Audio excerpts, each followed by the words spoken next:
Hello, this is Alvaro Bustos, and I am the broker at Bustos Realty. And today I want to share an update on the Miami real estate market in terms of single family homes.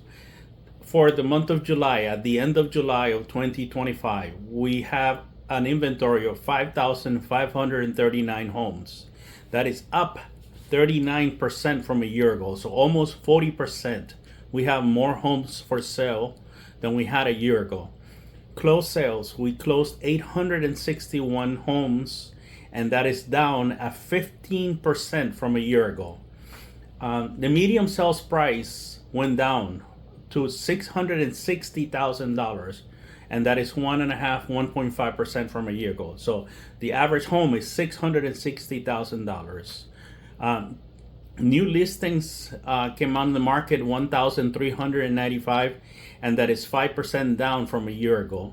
New pending sales, homes that were under contract, 949, which is almost 8%, 7.9 less than a year ago. So less homes are being sold. And we have about 6.6 months of inventory.